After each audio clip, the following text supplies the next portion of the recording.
कहते हैं कि एक बार अवध प्रांत, जिसकी राजधानी लखनऊ हुआ करती थी, वहां पर भयावह अकाल पड़ा। लगभग 5 साल से भी अधिक अवधि तक चले इस अकाल से लोगों के पास रोजगार तक नहीं रहा, जिससे भुखमरी की समस्या पैदा होने लगी। तब अवध के तत्कालीन नवाब आसिफुद्दौला ने बड़े इमामबाड़े का निर्माण कराया। इस विशाल परिसर के निर्माण के पीछे कोई नायाब संरचना की प्रस्तुति या वास्तुकला के क्षेत्र में झंडे गाड़ना नहीं था, अपितु दुर्भिक्ष के शिकार लोगों को आज के काम के बदले अनाज जैसी सरकारी योजना की भांति उनके जीवन यापन को सुव्यवस्थित बनाए रखना था। कहा तो यह भी जाता है कि आरंभ में इस विशाल इमामबाड़े के लिए किसी नक्शे के तहत काम तक नहीं किया गया और लंबे समय तक लोगों से मजदूरी कराकर पिलर बनवाए जाते थे। दिन भर जो पिलर तैयार होते थे, रात की पाली के लोगों को उन्हें फिर से तोड़ने का काम दिया जाता था। दिन के उजाले में निर्माण का काम साधारण लोगों से लिया जाता था, जबकि रात को नगर के गणमान्य व्यक्ति धीमी रोशनी में उन्हें जमींदोज करने का जिम्मा उठाते थे। अकाल से पीड़ित ऐसे तमाम लोग जिन्हें रोजी रोटी मुहैया नहीं हो रही थी, बिना किसी भेदभाव के इस काम में लग जाते थे और उन्हें समान रूप से पारिश्रमिक दिए जाने की व्यवस्था थी। आज भी आप बड़े इमामबाड़े के भ्रमण के लिए जाएंगे तो गाइड आपको यही बताएंगे कि जिसको ना दे मौला उसको दे आसिफुद्दौला। लेकिन यह भी जानना जरूरी है कि इस शोहरत का पता चलने पर नवाब साहब ने क्या कहा। उनका कहना था, जिसको ना दे मौला उसको क्या दे आसिफुद्दौला, अर्थात यह सब मात्र ईश्वर की ही देन है। यदि वह उन्हें इस लायक नहीं बनाता तो वो जनता की सेवा कैसे कर पाते, यानी उस सर्व संप्रभु सत्ता के सामने उसकी कोई हैसियत नहीं।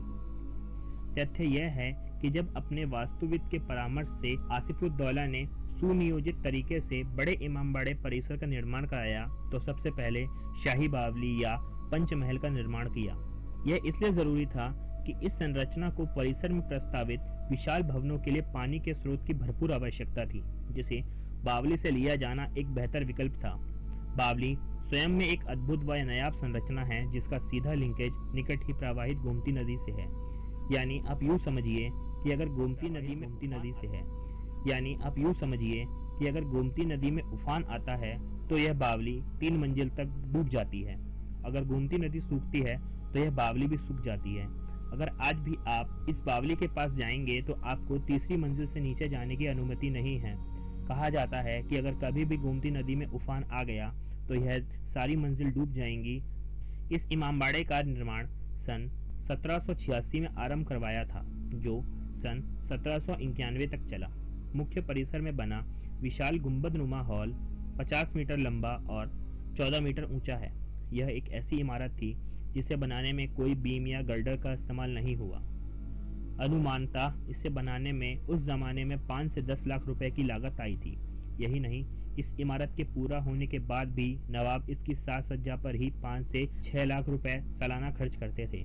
इसमें विश्व प्रसिद्ध भूल भुलैया बनी है, जो अनचाहे प्रवेश करने वालों को रास्ता भुलाकर आने से रोकती थी। इस इमामबाड़े में एक और खूबसूरत आसवी मस्जिद भी है, जहां गैर मुस्लिम लोगों को प्रवेश की अनुमति नहीं है।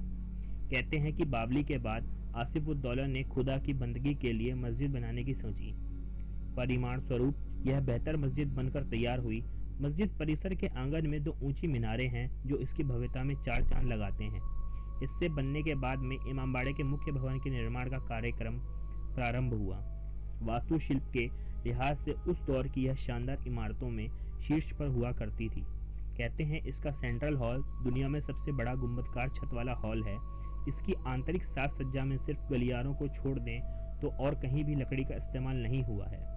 कहा जाता है कि नवाब साहब इसका इस्तेमाल अपने दरबार की तरह से करते थे, जहां जनता की समस्याएं सुनी जाती थी। अब इसका इस्तेमाल शिया मुसलमान आज़ादारी के लिए करते हैं। इमामबाड़ा की वास्तुकला ठेठ मुगल शैली को प्रदर्शित करती है, जो पाकिस्तान में लाहौर की बादशाही मस्जिद से काफ़ी मिलती जुलती है, और इसे दुनिया की 5वीं सबसे बड़ी मस्जिद का दर्जा दिया गया है। एक पर्यटन संबंधी वेबसाइट ने इस इमारत की डिज़ाइन की मुख्यतः विशेषता यह है कि इसमें कहीं भी लोहे का इस्तेमाल नहीं किया गया है और ना ही किसी यूरोपीय शैली का वास्तुकला को शामिल किया गया है। इस इमारत का मुख्य हॉल बहुत बड़ा है, जहां छत पर कोई भी सपोर्ट नहीं लगाया गया। बड़ा इमामबाड़ा को यहाँ की भूल भुलैया के लिए ही जाना जाता है, जहाँ कई भ्रामक रास्ते हैं जो एक दूसरे से जुड़े हुए हैं, जिनमें कुल 869 एक से दरवाजे तथा लगभग 1000 रास्ते हैं। यह माना जाता है कि यहाँ पे एक लंबा सुरंगनुमा रास्ता भी है जो गोमती नदी की ओर जाता था। वर्तमान में इस रास्ते को बंद कर दिया गया है। इसके नीचे कई भूमिगत रास्ते हैं जिन्हें भी अब बंद कर दिया गया है। मुख्य संरचना टेढ़े मेढ़े रास्तों का एक ऐसा जाल है कि आम आदमी इसमें फंस कर रह जाता है। इसकी दीवारों की भी कुछ अलग सी ही संरचना है। कई दीवार इस तरह से खोखली बनाई गई हैं कि एक कोने पर खड़े व्यक्ति यदि कोई बात करता है तो वह दूसरे छोर पर खड़े व्यक्ति को स्पष्ट सुनाई देती है।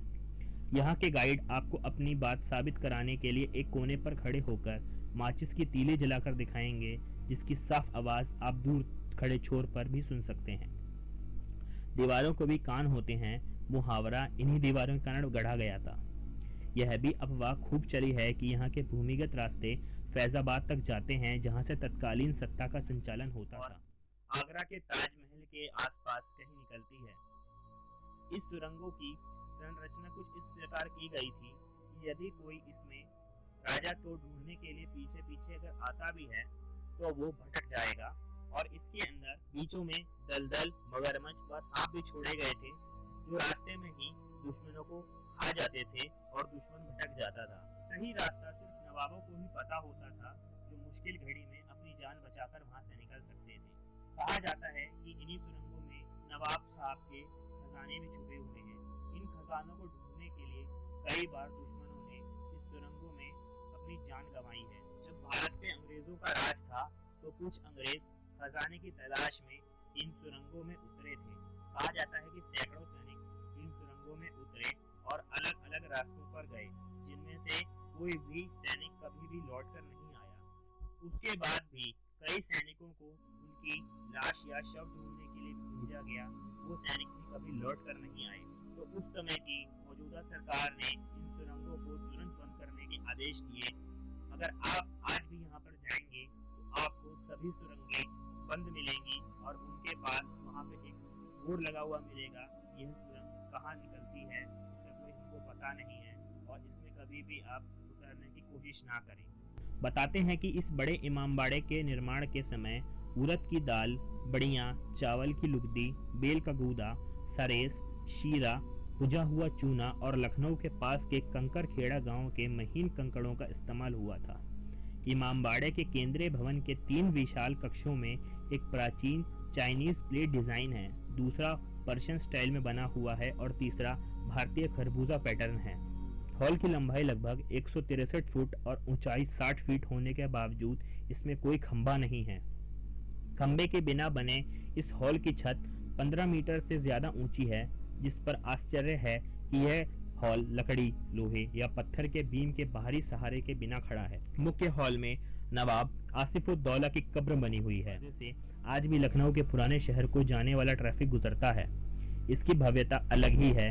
इमामबाड़े में स्थित भूल भुलैया से इसका खूबसूरत रूप मन मोह लेता है। मुख्य द्वार के पास सोवेनियर शॉप लगी है, जहां से आप कुछ स्मृति चिन्ह ले जा सकते हैं। यह अच्छी बात है कि अब वहां भिखारियों का जमावट दिखाई नहीं देता, जिस कारण लोग इन हेरिटेज भवनों से दूरी बनाते हैं।